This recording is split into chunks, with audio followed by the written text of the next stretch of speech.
This episode is sponsored by Glam Studio 304, owned by hairstylist Jessica Taylor. She owns a luxury hair extension brand called Amazing Tresses. She specializes in custom wigs and healthy hair care. Follow her on IG at Just Amazing. Welcome back, guys, to episode 7 of the Mommy's Anonymous podcast. Just want to say, first and foremost, thank you guys for everything, all of the messages, the calls, everything. People have been sending me emails, grants, donating, ordering jars. Like, everybody has been, like, the community that, even the community I built with Mommy's Anonymous in this short amount of time, have come together to support me through this really hard time. And if you guys haven't watched episode 6 yet, it was really, we had a whole other episode planned that day. But the day before that, we got the eviction notice, and plans change at the drop of a dime. I'm not good with change. I don't know how to, I guess I do know how to go with the flow, but not without having a panic attack, not without also having a meltdown and just taking a couple minutes just to, cry it out.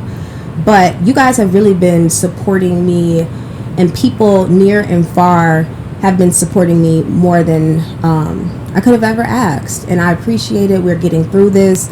I've been having conversations with my landlords, trying to reassure them that I'll be able to pay them. I'm not trying to run off with their money.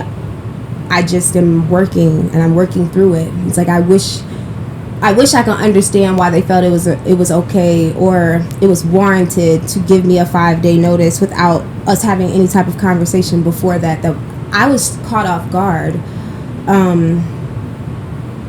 They didn't even come to me and say, okay, let's look at other options for you before, because we're about to give your ass a 5-day notice. Like, it wasn't a let's try to work together, because I've seen you being here, getting tossed all around this building, making you move from the 5th floor to the 4th floor. Like, it was no consideration. And that's really more so my point, that small business owners are not considered human beings beneath the business. Like, our LLCs are just us, trying to protect ourselves from, all of the other things. We're starting businesses. We are first generation business owners, some of us, most of us. I have a platform, so I can put out something and be vulnerable and really ask for help. Unlike a lot of other businesses, 600,000, and I'm going to keep saying that number because it's astounding. That's 600,000 families that had a different plan, that saved up to invest, that quit their jobs to start their entrepreneurial journeys, that put their life savings into first and last month's rent, that put their kids on hold for sporting activities, because I know what it takes to pour into a business and to make that your priority for a period of time. So imagine a pandemic coming out of nowhere and throwing that all off. And it's like, let's see if you can do exactly what you thought you were going to do with your eyes closed, with your arms tied behind your back, and a COVID shot. And you know how afraid I was. Like, I don't want to get the vaccine because I can't afford a single day off. I can't afford to get sick. Like, people are like, oh, it took me out for a day. I don't know what day I've been able to afford to be less than perfect. And my version of perfect, which is imperfect, but I'm striving every day, so I always feel less than. It's like I'm always trying to catch up with what I should be doing, and any mistake, any dollar I didn't spend correctly, like any gas station, like, people that, I don't know, it's just really hard to, it's hard to not feel like I fucked up somewhere down the line. I'm trying to rewrite my whole history of where did you go wrong? What did you mishandle? What did you do wrong? And I'm looking at these records, I'm looking at these tax returns, I'm looking at the notes. How much money we brought in versus how much money was required in rent versus how much money was brought on from online sales versus in this building. All of that, to me, always showed me that I should move on from the building that I'm in right now. But I'm in a contract. We signed a contract. We signed a lease. So even when my building, Lacuna Loft, stopped working for me, I still had to work with them because I made a commitment. And so I thought that commitment meant something to them as well, and wouldn't, and it awarded me more than a 5-day notice, without a conversation beforehand. So I'm a little disappointed, and I was caught off guard, and people don't know what we're going through And you shouldn't have to know what people are going through to know not to surprise them if this is a joke. And not saying that they were joking with that, but if you are willing to say, okay, like their thing is like, when does the GoFundMe money come through, right? And it's like, you said 5 days, and I've been panicking, and I'm ready to pay. Like, I'm ready. I'm. You see me trying. I had to get on my hands and knees now. Now I feel like I'm begging. I have to put my pride aside, put everything aside, and sit here, put my image aside, put this persona aside that people have built for me just because we smile in pictures, so people are like, oh my gosh, I had no idea. And it's like, what am I supposed to post every time we're late for something? Like, I'm being as vulnerable as I can be while running a business that I want people to support. And right now, this could have been the difference between an investor wanting to talk to me as being, behind on my rent like this. This could have looked unfavorably in the conversations that I've been having. And it's like, I've been making really great strides to change my financial situation with my business ideas that can finally come to fruition now, because we are out of the shelter in place in that scary phase of COVID. I feel like I kind of got some solid ground to stand on now. I feel like I kind of got it back together. But I think the largest thing that I have taken away from this is, just like we have bills, our landlords and stuff have bigger bills, and there's more responsibility, and we all need each other to survive. But you don't know if that $25,000 notice from 5 days could have been the thing that made me, really do something crazy. That $25,000 could have killed me, but it doesn't mean anything to you. It doesn't mean anything to the government. It doesn't mean anything, to people with money. $25,000 is nothing to somebody else, but it is everything to me, because this shop is everything to me, and it's everything to my family. It's everything I've poured my heart and soul into. So it feels like I'm asking for a heart. I'm asking for, like, I was just asking for help, and I have gotten it from you guys, and I've gotten the support from you guys, and I am overwhelmed with gratitude, and I'm glad you guys are sticking with me. I want to be able to finish out my lease and end things here amicably. My lease is up in 1.5 years. If we get this resolved, and that can happen, I know I will be able to make everybody proud with the decision to support me. I want to make everybody proud that ever believed in me ever since in the 12 years I've been in business. That's what I'm just want to make everybody proud. I've been getting a couple people asking, like, well, why don't you just leave? Why don't you just, bake out of your house for a little while just to cut the cost or whatever? And it's like, it's not that we can't. I'm not afraid of leaving, or I'm not saying I can't leave. I'm saying that, first of all, it's illegal to bake out of your house, or else I would have been doing that. I wouldn't have stopped that ever.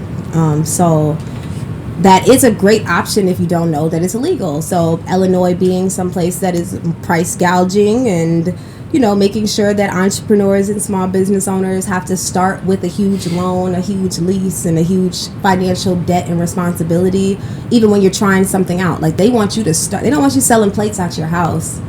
They want you to open up a shop, a restaurant before, to see if it fails, first, and then let you never recover from it. But the good thing about me being starting my business young was that I was able to make a lot of mistakes young, and that stuff's about to fall off my credit. Like me getting evicted when I was 21, I'm 28 now. It's about to trickle off, but I've been waiting for that. Like, that was a mistake that I made. I had one child, and it was bad for my credit. I've been terrified. I don't know what to do with credit. Like, they don't teach you credit in school. We say that all the time. But as a business owner, when do I have time? And the business owner I've never taken a business class. And I don't want anybody to say, like, damn, bitch, that's why you're in the bind. I'm not. Like, I really do know a lot. I've learned a lot along the way. I read a lot. I have a lot of advisors around me that have done the school thing and have a doctorate. I have a lot of people that are around, accountants and everything. But I say all that to say I didn't know everything that I needed to know at the time. I messed up, which is okay to do. It's okay to do at any time. But when I did it, that stuff is about to fall off my credit now. So while we live in a small place right now with our growing family, we've been hindered from finding our place to live permanently in our house that has a room for everybody, possibly in a yard and all that stuff that's great and lovely, because of my credit. And my credit is like this because I started a business young and really wasn't, that's where I'm thinking, like, you messed up somewhere, which is why you guys have the living situation that you have. Like, I always feel like it's some type of fault of mine and something I could have gone back and done. So while I do beat myself up for that, I also am a forward thinker, and I'm like, okay, well, how do we fix this? One of those ways is not running off with these people's money. One of those ways is not just saying, okay, Lacuna, I'm about to go. Y'all gave me this 5-day notice, and I'm so mad, which I am. I am sad, and I've been distressed. I've been distraught since they gave me this news. But I want to fulfill my obligation because I have family planning to think about always, in addition to business planning. At the same time, we've been planning on buying a house soon. I cannot have anything on my credit that's negative just because they're ready to get some money back. And they told me, y'all, like, and I know verbal agreements are sketchy, but with the given circumstances, people need to be a little bit more sensitive.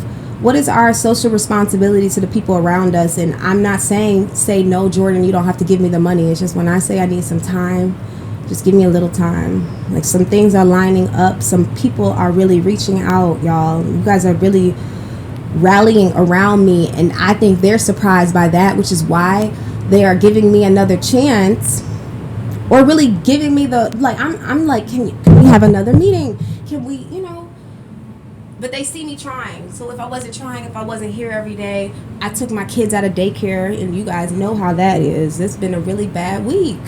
It's been a really bad week since they gave me those papers. Where you might be thinking this is a nice, fun, kinky scare tactic to give people, just to hurry up and run and give you some money, what it could do to me is something detrimental. That felt like a death sentence to me, where it will just feel like a slap on the wrist to somebody that's not dealing with excruciating anxiety and dealing with postpartum depression still, which I'm surprised about and can't get any help for. All of this stuff is all happening right now. I don't even know where to put my feelings. And so that's what we've been talking about on the podcast. And now here comes something else that I don't have room for. I don't have room for business problems. I only have room for everything to go exactly according to plan. And y'all know nothing does. So I just get really rocked. My world is rocked right now. Just like with my creativity and even my parenting. I don't like these kids. Like the other day, this whole past week, I'm not going to say like just angry. I'm not angry with the children, but I'm about to be at work. Like, I'm just like telling Dad, like, I got to go to work. I just need to be by myself for a little while so I can think about what I need to do. I need to come up with a master plan again. Like, I got to come up with a master plan. And when I was given a lease that lasts 3 years, I feel like my plan is a 3-year plan. Like, it's I don't know, y'all. It's a lot that goes into the business thing. And then that being a whole category separate from motherhood, but they're both equal, is really, really, really hard. Those things are fighting against each other. Like, I know we said motherhood versus COVID, but it's really like motherhood versus everything. Motherhood versus entrepreneurship. Motherhood versus business ownership.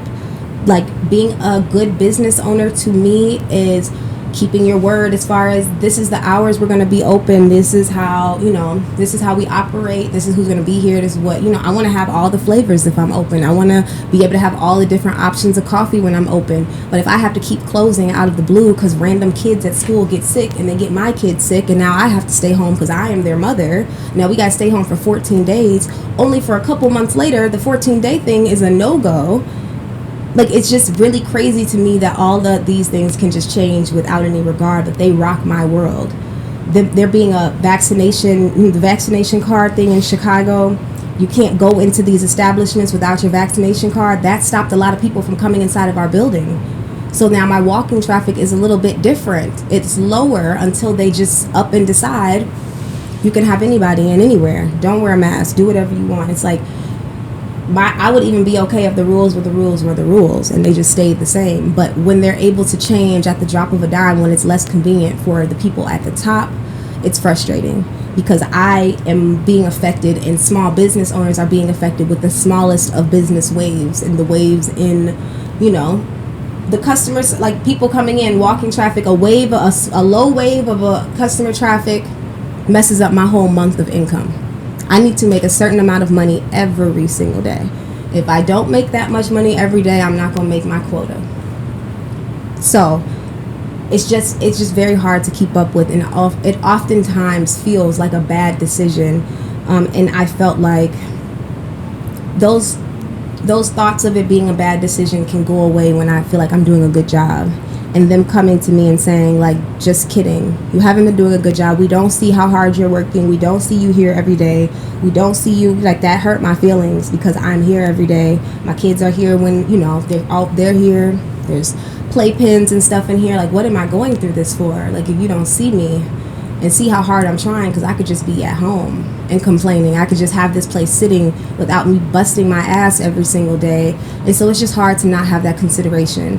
And I'm a very open person. I'm very transparent, as you guys can see. They can come in my shop and see what's going on in here. You see the vibe. You see me trying, and I'm telling you that I'm about to be in a magazine with the Waymaker magazine. I don't want to change the address on there. Like that, we just did that article 2 weeks ago, and then we're waiting for it to come out. But by the time it comes out, should I be nervous that I won't, it's not accurate information? That brings me anxiety. And it's unnecessary if we could have talked from the beginning.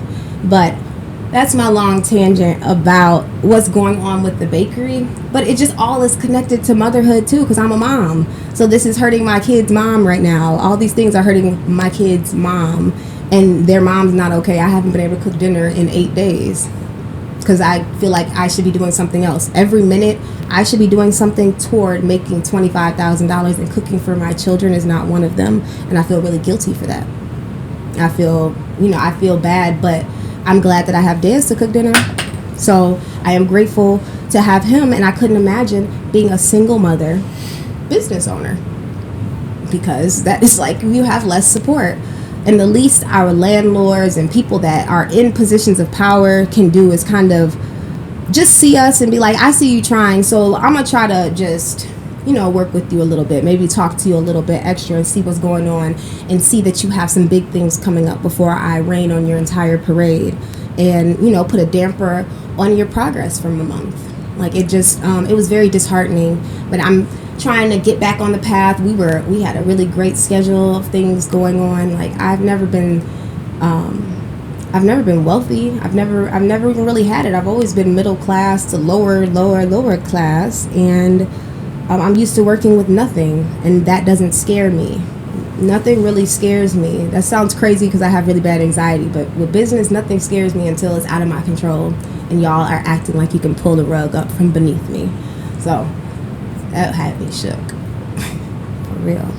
Another thing that I have been, having to live with is the decision to stop making cakes for the sake of my mental health and being around my children and feeling more involved and not having to leave them so often every single weekend, to be exact. Like, I made that decision for myself and my health and my kids.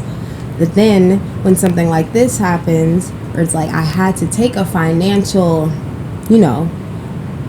beating a little bit from the decision that I made for my mental health. And it's like, that's, both things are not the answer. Like, everyone's like, well, you could just start making cakes again and get the money. And it's like, it's going to take so much time away from my children to make $25,000 in cakes. Like, that's what I hear when it's like, just go make some cakes. I hear the amount of hours I would be away, the amount of, work, and the amount of anxiety. I've really been making cakes for so long that I am really just tired of the custom cake thing and the anxiety that it brings and the distance that it puts between me and my kids. So we just talked about that and how I'm getting to feel better about that, enjoying Saturdays with Dallas. We just talked about that 2 episodes ago. And now my thoughts have been restructured just from a piece of paper. And it's just as easy as that. With I don't know if it's postpartum or, I don't really know. I don't really know what it is that my brain is doing in there to make everything. I mean, I don't know why I would think that a 5-day notice would mean that they would be able to, like, I feel like if you're the type of person to give somebody a 5-day notice out of nowhere, you're not the type of person that's willing to work with them on the 6th day. So knowing that, if I had felt like that, then I wouldn't have felt so low for these days and had a panic attack almost every hour leading up to it, thinking I can't sleep because I'm missing something, I'm not doing anything, I need to fill out another application, I need to do better, everything I need to do more, everything I need to, like, it's on me. I'm thinking, was it wise of me to ask Des to quit for my mental health and to help with the children? Was that wise? Because I shouldn't feel like this is life or death being in this shop. I shouldn't feel like that. And no, I'm not attached to this building, but I am attached to the contract that we signed and the commitment that I've made to myself and the plans that I have that are set up. And, you know, that's really important to me because I do have a plan. My plan is just not... The plans have been thrown off since 2020. And we've had to scramble and work out of fear and pivot again and all of that, and all while our mental health is fleeting.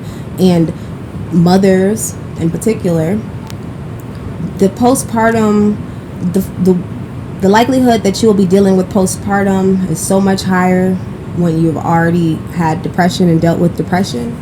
So you're just going to think it's your regular depression, like, oh, I'm dealing with the depression again. But it is baby related, and it could be, your child could be the cause and cure. Like being around your kids and getting to know them more and learning them more, like that, they could also be, you know, the cure of your sadness. You don't know how to love a new baby, and you don't know how to love yourself with this new person, and you're a stranger to yourself because now you're a mom, or you're a mom of 2 or 3. Every time you become another mom or another level of a parent, you're a new person. You're a mother of a 1-year-old, 2-year-old, 3-year-old. So it's just like you have to give yourself some grace. But with the world that we live in, if the world's not giving you grace at work, how do you learn to give yourself grace at home? How do you learn that mistakes are okay?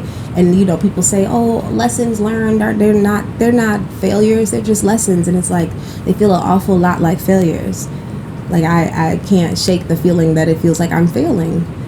And maybe failing isn't the end, but failing to me feels like going down on the roller coaster. Granted, you know you're about to do a loop-de-loop. However, that going down still drops your stomach. It's a natural response. Like, your stomach is on the floor. So that's just where I'm at. And with that being said, having to function and vibrate high and still be creative and still, you know, be optimistic is like, it's double the work. It's just like I'm doing twice as much work, so I'm really tired. But I'm just trying to let this be, and I'm documenting it because I'm like, people don't really know what's going on, and I'm tired of this appearance thing being something people like to hold on to people like to make you feel ashamed of. Like, you look a certain way, you got 50,000 followers. That's not $50,000, obviously. Not at one time. Not if every single person is not purchasing something from me. Not if every single person is not within reach of me getting buying a Jordyn jar and coming to my bakery. You know, that's not really the way that I use my Instagram, and I'm not using it to get sponsorships or anything like that. I'm not on there trying to create content so that I can have people paying for things. I don't even have time to think about that. I don't even have time to think about leveraging my social media. I just am working.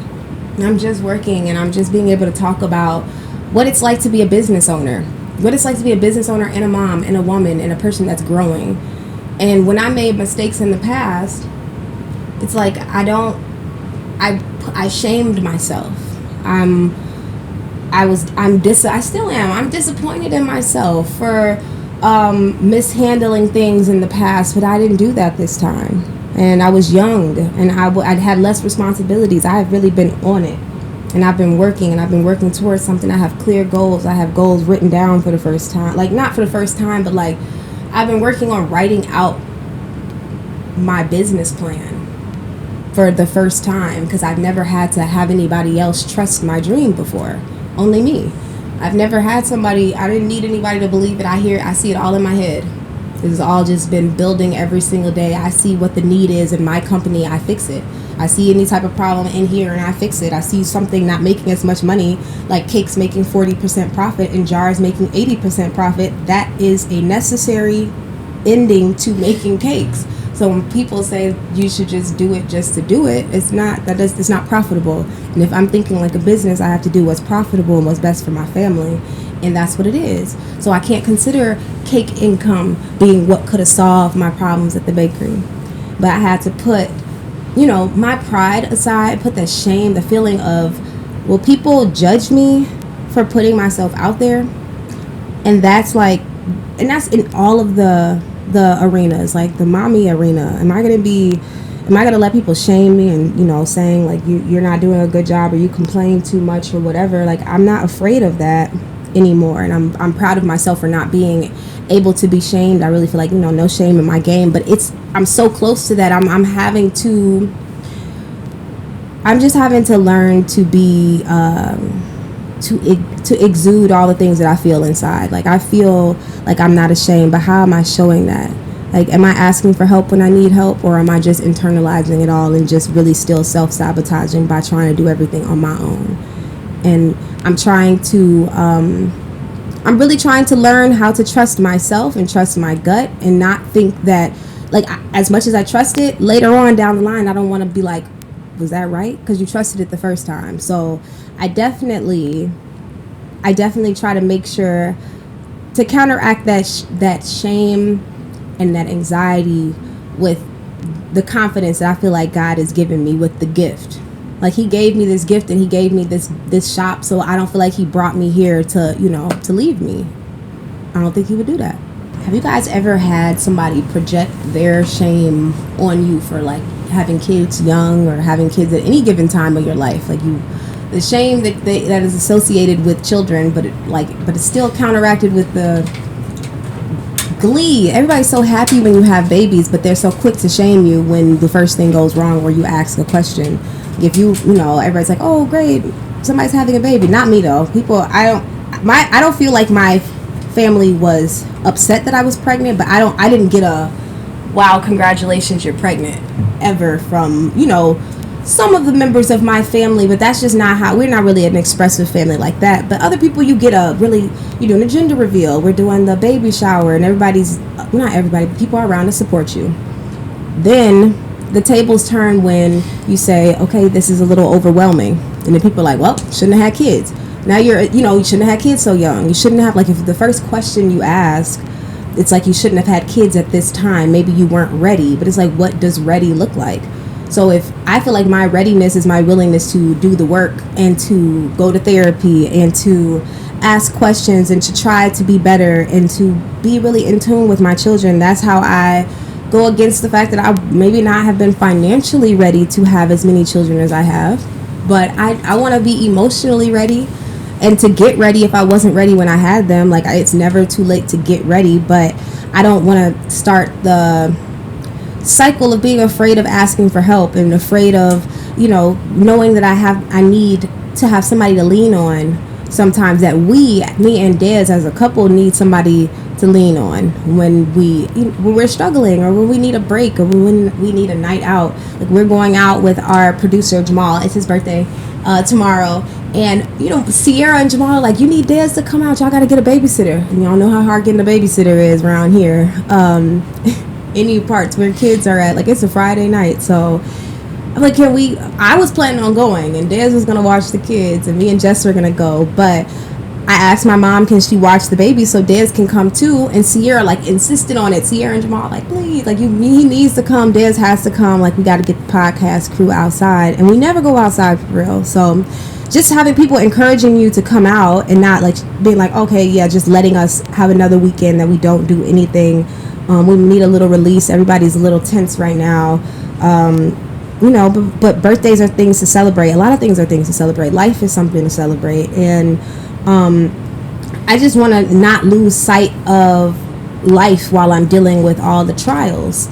I forget to sit down and, feel the good feelings and the grateful feelings sometimes. So that's why you're supposed to, at the end of the day, write down some things you're grateful for.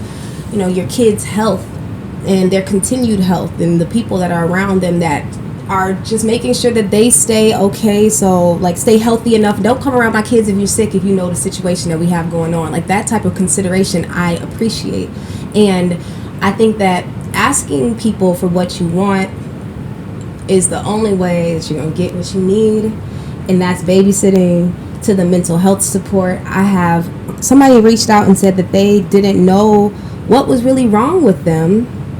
You know, they felt like they might have had postpartum depression, but they weren't sure, and they'd never heard anybody talk about it in the way that I'm talking about it. Because like I said in the last episode, they think that it's just like, you know, drowning your children is that's what we read about if I type in postpartum depression, like the extremes of it. And if you're not doing that, you're not thinking that you're on the extreme spectrum. But living with a baseline of depression is just really tiring and taxing, on top of the job of motherhood that we just took on. Like it's like a new task to do when you're not your best self.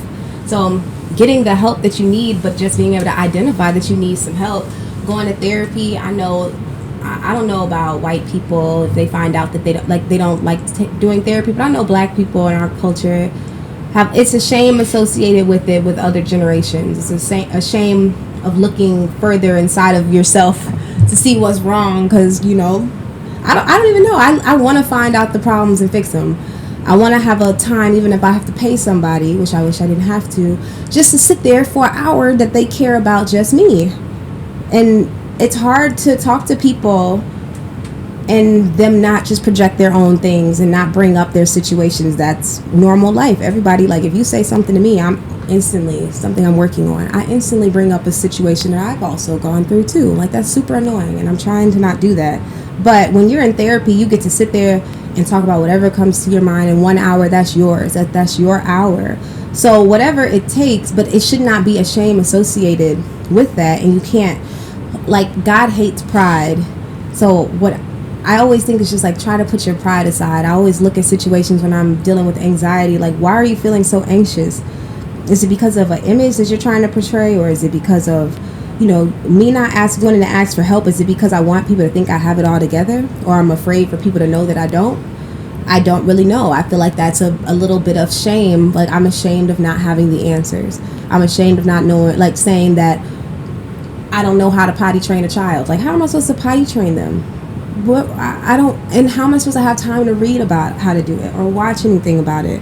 And I'm doing all this other stuff. And does that make me a bad mom for not having the time to look into potty training and just letting dads deal with it? Because I don't have a penis, so I don't know what it feels like. I can't describe it to you when you need to go to the potty. So I've just really released myself from the potty training thing. But I don't know. I think that my main thing is, don't feel ashamed for asking for questions, and the support could come from the people you least expect, and another group of people that are dealing with the same things you're dealing with. You have to be able to accept it. You can't say, I just want help from these people, or I just want help from, you know, I want this kind of help. Like when I tell you I'm looking up grants, I'm trying to get government assistance, I'm trying to do renter's assistance, I'm trying to do whatever I can do to solve the problem, and I didn't want to leave any stone unturned. I feel like me not using my reach and not using my platform to shed light on a real life situation, and not just saying, "Ooh, I have 52,000 followers." Who cares? Who cares about any of that stuff unless it really matters when you need people to support you? Like what matters about that? What matters if it's not authentic, and what matters if it's not real? Even though doing that opens me up to all types of criticism, all type of judgment. But do I have enough, you know, strength inside of me and faith to know that I'm making the right decision and putting myself out there and making any decision? Like, am I confident enough to be able to face old customers that may have had a negative experience when I was 21, 22, 20, you know, like I know I haven't been a perfect business owner throughout my entire career. And putting myself out there saying that I'm not doing well right now could lead a whole bunch of people to say, and that serves you right. Somebody actually commented and said, like, karma's a bitch, and that hurt my feelings really bad. But it's like, I know exactly why, and I feel terrible about it. And it's like, it just really sucks, y'all. Like, it sucks, but does that overshadow the overwhelming amount of support that I have seen? No. Does it overshadow the message and the testimony that's going to come after this? No. And the lives that this can touch and the hope that this can put inside of people when we see the other side as a whole community now. Like, is this going to be something that makes a child or that's starting off a business young decide that they will be able to do it, and even if they fail 20 times, they could still do it? Maybe that will be it. Maybe that will be the testimony, is showing people that by faith, that's what I'm doing. I'm doing this by faith and no shame and no pride. That's what I have learned even in this week since we last recorded, is to trust my network is strong. My support system has been stronger than I even knew it was. People who, baby shower cakes I made 10 years ago, 8 years ago, weddings I've done. Y'all been married for 7 years. Y'all married, I've made a wedding cake when I was 17. I don't know why anybody would trust a 17-year-old, but they reached out to me to say something because I've done something in their lives and I meant something in their lives. And even if it's just say, I'm so sorry and I'm praying for you, that is enough. Because a lot of times, being a service worker, you don't know if just your little cake or your little whatever service you gave somebody really made a difference for them. Are you just another chicken wing on the table? I mean, and if you made the chicken wings, then yeah, you want to be another chicken wing on the table. But it's like, I want to make I always was like, oh my God, you're really making a difference and making people smile or whatever. But what does that mean when the party's over? But now that the parties are over and the cakes are over, this is what it means. And it has been so encouraging. And I feel like God needed me to get these pats on the backs and these handshakes and these, screenshots of these old ass cakes that I made that look crazy. But it's like y'all been rocking with me. And it's the same with family and same with your friends. As moms, y'all, we really do have a hidden network. Ask for help. You might see who gonna come out, who've been waiting to just practice with a baby. Your friends that don't have kids, they might be like, dang, I can't wait till somebody trust me with their baby one night. I just want to see what it's going to be like. And that could be the night you and your man wants to go out. Just ask and see. And they might surprise you. But I've just been very surprised lately, and I shouldn't be, because I have faith and I know I'm going to, I know it's going to work out, but I'm being surprised in the ways that it's working out. And I am, I'm pleased with that. That's just definitely my glass half full. This episode is semi-brought to you by my landlord's giving me anxiety and all of the things. I'm like, I had a whole bunch of other stuff to say, but everything keeps leading back to the problems that we're having, because that's literally the only thing on my mind. It's very clouded and confused, but I do have some points to make because I feel like we're trying to learn the lesson while we're in it, so we don't miss anything. But I definitely feel like my mom guilt for the week is like putting my eggs all in one basket all my life. Like I would bet my bottom dollar on myself. I know that. Like before you go and look for investors and stuff, you're supposed to, is this something you believe in? Is this something that you like, that you would put every single penny in? And if it's not, why are you asking somebody to put anything in? Like, I feel like if nothing else, I have shown I will put my very last, my very all, everything that I have into everything that I do. I'm super passionate about everything that I like, I love. Everything that I hate, I do not want to have any parts of. It's really, I'm hot and cold. And, but the mom guilt, it remains all the time. Every decision I make, it's like, should I be home? Are they missing me? Are they wondering where I am? Are they confused with my energy? I know they feel my energy. That's why I don't even want to be around. I'm just like, ugh. Like, did I make a mistake? I don't ever like to feel like I could resent my children in any way. I don't ever want to feel like they are one of the things I could have gone back and not done. But just like you can go back and say, oh, well, I shouldn't have made this investment and I shouldn't have bought this KitchenAid mixer because it was $300. It's like, I can't say I shouldn't have had kids without being looked at sideways. I can say I couldn't afford kids at that time, but that still sounds to other people like you didn't, like you're not appreciative for your kids. Children are blessings. They are that and a whole bunch of other things as well. I'm so grateful for them, and I'm so amazed by them. Like, it's just crazy watching humans learn and humans grow and humans, like, it's just really amazing to watch. So I don't regret anything, but that glimmer of what if, could you afford it? Could you do it? It always comes in your head. Why did you do it? Should you have done it? And then when you hear other voices, saying negative things or not saying positive things. It's like not even that you're hearing people saying negative things. I don't even have a lot of negativity brought on by other people, but there's always people that you want to hear from positively. Like I said in the earlier episodes, my mom, you just want to hear your mom saying like you're doing a really good job with your kids. You don't know that you need to hear that till you have a kid. Like some people are like, I don't need to hear that, I know I'm a great mom. But it's like until your mom or somebody that is a mom says how great you're doing at being a mom, like you don't even know, like, and that feels really good. So I don't know, I feel like the downward spiral that I've been going on was something that could have been avoided. And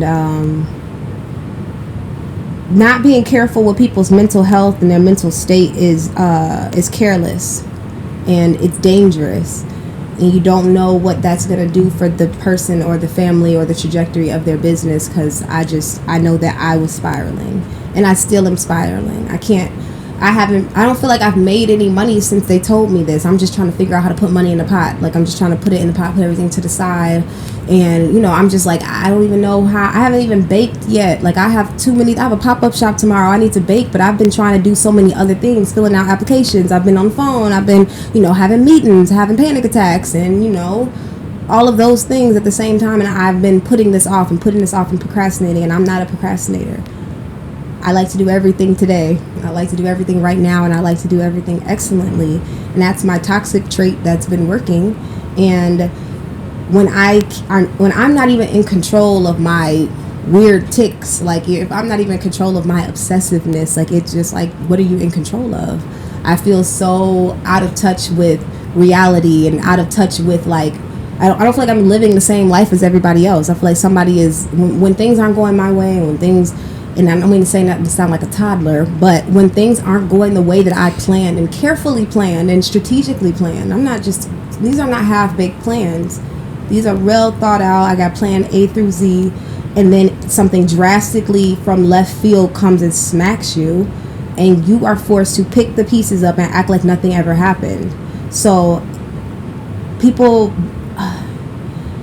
everybody is having something going on with them. Big, small, mental illness, non-mental illness. People have family members dealing with addiction. They have family members dealing with all type of things. They're having internal struggles with themselves, dealing with depression, dealing with anxiety. And so I think I've learned to try to treat people how I want people to treat me, and be careful with me and talk to me nice and treat me like when you hurt my feelings, like I feel like you people are in control of what they do with your feelings. They're in control of how they speak to you. Your tone could be different. Your tone can change midway through the conversation if you're looking at me and you see that you just crushed me. Like, so when you don't make that decision to dial back, that is frustrating. I don't feel like people are careful enough with each other. And I think that's a social responsibility. Like, we felt like we all need to wear masks to keep everybody safe. We need to talk to each other kindly and give everybody grace, because it's a social responsibility to keep people alive and to keep people's children alive. And you don't know who's suicidal, and something negative you say could send them over the edge. You don't want to be the one. I don't even want to find out. But I don't think people know that it's a hair trigger when a person is suicidal. People don't think that stuff is real. So you don't think that what you're saying is like you handed me the noose and you handed me the gun and you handed me the pills. It's like y'all trying to figure out which way you're going to get me. And that's what it feels like sometimes. Why on earth do people lead with insensitivity? Why do people lead? Like, you guys heard the saying, like, you attract more bees with honey? And that's true. People go into things being nasty and just being careless. And I don't, like, with mothers in general, people say, oh, I didn't know you were dealing with postpartum. Or, like, we see all these baby daddy, baby mama situations in the media right now. And it's like, oh, no, he has a mental illness. Be careful with him. He might off himself, right? That's how you need to treat everybody. Be careful with everybody, because you don't know who is dealing with what. Some people don't even take that stuff seriously, like with the Kanye stuff. People are like, oh, he's crazy, but then you don't think you're going to take that crazy thing off when you decide that he shouldn't be doing something. But my thing when somebody says crazy, I feel like mentally ill is like having cancer. Being mentally ill is like having cancer, something out of your control. Your brain is sick. So be careful with everybody. Be gentle with everybody. Be be more kind to people, because I don't know who I'm talking to that is a single mom, and something I can say can trigger you just or like somebody who's lost their mom and that can trigger them, and somebody that's like, you don't know who you're talking to, you don't know when they lost their family, you don't know what that means or when it hit them. I know so many people that have lost family members due to COVID, and people walk around with no regard, like you don't think this stuff is real, and that is so insensitive to me. Getting on airplanes and stuff with COVID, that stuff is sick to me. I don't like when we were like, that stuff is just crazy. There's a social responsibility that we have to each other, and now I feel like I have one with other mothers, especially. Like, that's my thing on top of it all. Like, I feel like I have a social responsibility to other moms to double check on them. And if I make that my mission, every time I see a mom on my story, I'm like, how are you doing? How are you? I'm gonna try to make that my mission, asking people more, because not saying no one does, but not enough people do. And maybe enough people do, but I'm about to be another one. So I just don't think you can care enough for people. You can give people their boundaries, but really, I don't know of anybody that's been put off by you caring too much, or being too careful. It's like, who is going to support you when you can't support yourself? It's like, that's something like an insurance policy that you are trying to set up. That's kind of what I think about when I think of our village.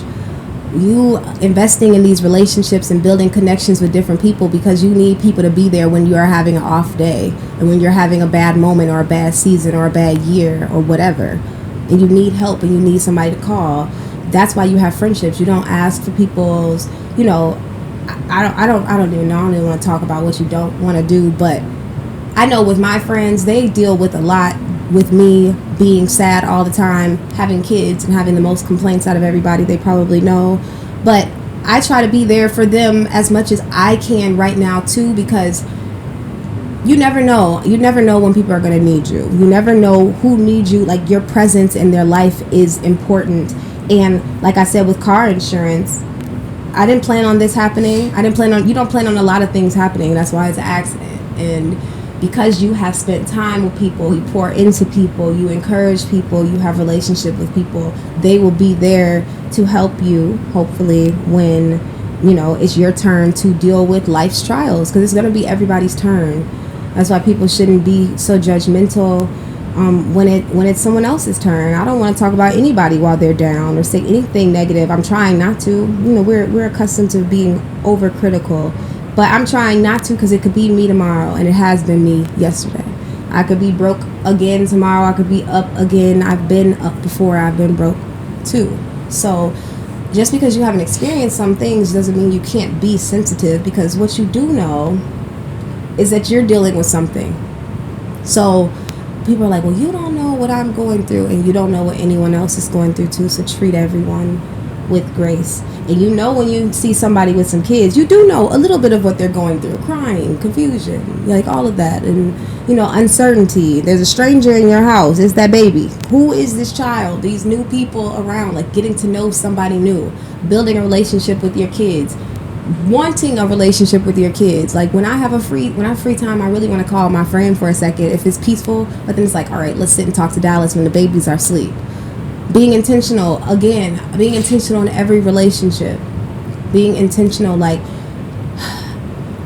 okay, somebody said something to me about just being grateful for being a successful wife and mother too, like on top of being an entrepreneur. Like, not to be discouraged or not to be upset because I have these other successes, and I know it was coming from the sweetest part of their heart. But to me, that made me really sit back and think, like, who am I outside of this business?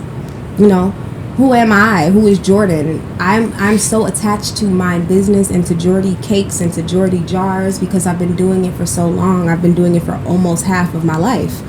So when I think of my identity, I am kind of having an identity crisis when I stop making cakes, and I'm not really the cake person anymore, but I'm a Jordyn jar person now. And it's like, okay, who are you? Like, I'm confused if I'm like, I'm not just a mom. A mom is a category on the list. A wife is a category on the list, just like an entrepreneur and a business owner is a category. Like, think of a resume. One thing doesn't trump another. Like, mom does not become my name on the resume now. It's just one of the things. Like, this is one of my many accomplishments. This is one of my many high moments of my life, but they are also accompanied by lower moments too. But it's like, if motherhood is your identity, then when you are not doing a good job in your head, or, you know, things aren't going your way or anything, then you won't feel like a failure. You'll feel like you might need to learn a little bit something more to do better at your job. It's like you feel like there's still some room for improvement. It doesn't feel like there's room for improvement if I'm just supposed to automatically snap into this role, and I don't. Like, I feel like I'm good at a lot of things, but the fact that I wasn't like a snap-on, super hands-on great mom, that just felt like, it really felt sucky. Like, what the heck? It's a reality check, but it wasn't, you're not good at everything that you start. You're not good at riding a bike when you start. You don't know how to do it till you fall off a couple times. So I'm learning that and trying to cope with the fact that I never thought I was going to be perfect, but I thought I could be as perfect as I can, you know, within my control. And in these 2 years, I've learned that a lot of stuff is out of my control. What people do with you, how people treat you, out of your control. Everybody is not as serious as you are about your dream, and everybody isn't. It's not everybody's responsibility to be. But when the support is needed, the support is there. And I one of the many reasons why I stopped making cakes was because I didn't feel like I was appreciated by customers. Like, I felt like I would be more appreciated at home. Like, my kids are more grateful for my presence than the cake, you know, my customers, because they're customers. I'm just another cake person. That's really how I felt. But I wouldn't really, a lot of people didn't send messages and say, oh my God, the cake was so great. You know, they don't send me anything the next day or the next day. Like, you don't get immediate, you know, response, like how much they liked it. You just know that they like it next year when they come back. But all year, I'm nervous. Like, did you even like it?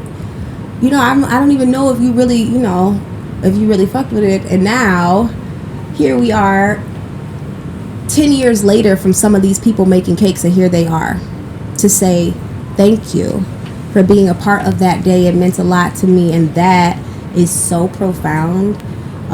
Being able to do one nice thing for somebody and them to remember, that is very profound to me, and I'm very happy that, you know, everything does happen for a reason. I believe that wholeheartedly. So although this was scary and we're still scared and we're still very much in it, like the everything happens for a reason is for this. It's for me to see the support and me to feel encouraged, and it's for me to be motivated further and to keep accomplishing my goals. And even people that are coming from the Mommy's Anonymous side, that are new here, that aren't following me because I make cakes. They're following me because of, you know, this safe space that we've created,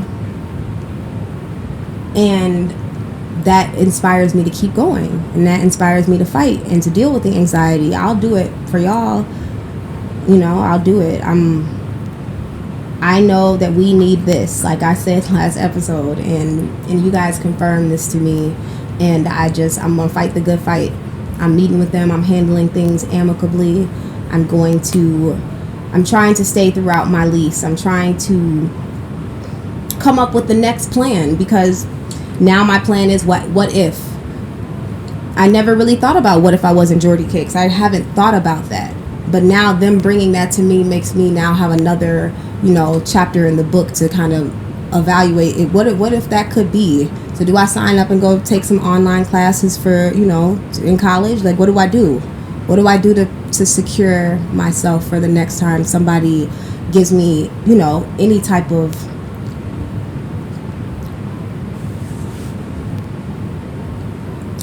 doubt? I've never felt doubt outwardly, but I've never been doubted like that before. I told them last week just to give me a little time, and they didn't have the faith in me. But you know what? these people don't believe in God like I believe in God, so I can't even talk to them like how I talk to my friends and talk to my husband. And I'm, when I'm talking to people, they're like, okay, you got it together because you got faith, you got it. But when I talk to my landlords, they don't believe in God like I believe in God. So that's why y'all don't understand why I know I'm gonna be good. Y'all think I'm about to pull the money from under the bed, and I know God's about to pull it from wherever He pulls it from. So I'm confident, and I am full. I am encouraged. I'm re-energized this week, and I'm ready. I'm ready to get back to our regular scheduled programming. I'm ready to start figuring out how we can get all these mommies some help with this postpartum. I'm ready to figure out how to fix the problems in our side of society and the mommyhood. I'm trying to connect some dots over here. So just know I'm in it, y'all. I'm in it with y'all, and I appreciate you guys continuing to support us. The last episode, actually, people wanting to understand more about you and not just wanting to judge you from the outside. Like, people could have very easily just looked at a picture on Instagram and saw a picture of the eviction notice. But please try to learn as much as you can about me. I want to be abundantly clear. I want to be understood. I don't want there to be, I'm super transparent because look, this is all it is. I don't have anything to hide. I'm gonna put my cards on the table, and we're gonna see how we're gonna play with it. Cause I'm confident. So I don't know. Maybe this is what I'm supposed to be doing, so God can show me and everybody what faith looks like. Cause I don't even know yet. Cause I've never been this focused before in my life. So first day, baby steps. It's up.